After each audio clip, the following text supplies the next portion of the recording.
A soldier's experience in a time of war can be both exhilarating and traumatizing. It's a time when conflict can create a feeling of dominance. At the same time, a need for survival.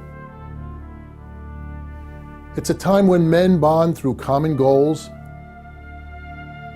and through shared misery. It's been said connection is essential for survival in war, as well as in peace. Our weekend in Philadelphia is about connection. It's about fostering a kindred spirit and a sense of family. The Army-Navy football game has been about connection for over 100 years, a brotherhood of men standing shoulder to shoulder in combat, yet battling head to head on the football field. The connection that comes from playing a competitive sport on a team is analogous to the bond that is created in war. Something special occurs between men when they're in battle or on the playing field. It could be adrenaline that flows, or simply the highly competitive situation that leaves a lasting impression like no other. These connections or special bonds are our theme for this year's Cost of Freedom Weekend. On the battlefield, that bond is represented by esprit de corps, while at home it generates a kindred spirit. The Cost of Freedom organizers of the weekend, U.S. Naval Academy Class of '72, 27th Company classmates, have it, and they want to share it. As our country moves away from the wars of the past decade, the Cost of Freedom family in its 8th year is dedicated to honoring our returning soldiers who sacrificed their time, their families, their bodies, and their lives to protect our nation's greatest treasure, freedom. We know all gave some, and some gave all, for the opportunity that all might enjoy that freedom.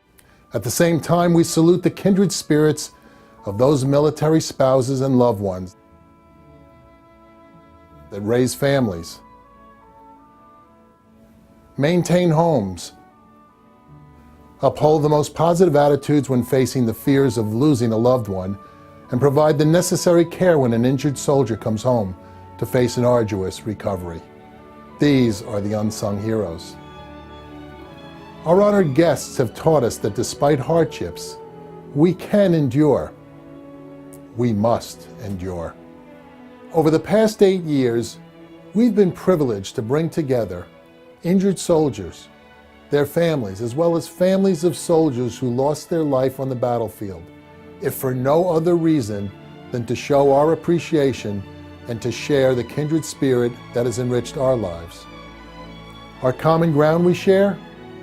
We all share the 3 core values of the United States Navy and Marine Corps: honor, courage, and commitment, as well as the cornerstones of our United States Army: duty, honor, country. It's our intent to make these values endure for future generations. We've been enriched and learned more about ourselves through our association with our honored guests. Sergeant Major Jesse Acosta, blinded by a mortar requiring major reconstructive surgery and years of struggling, found the weekend part of a bigger healing process. He may have been blind, but he caused us to see and was an inspiration to those with obstacles in their life. First Lieutenant Dennis Oliverio, badly wounded by a sniper, took his adversity and turned his life into a mission of serving others in the Wounded Warrior Project. Sergeant Sam Silla was part of a forward group that cleared a route for convoys, injured by a roadside bomb, made the decision to amputate his hand.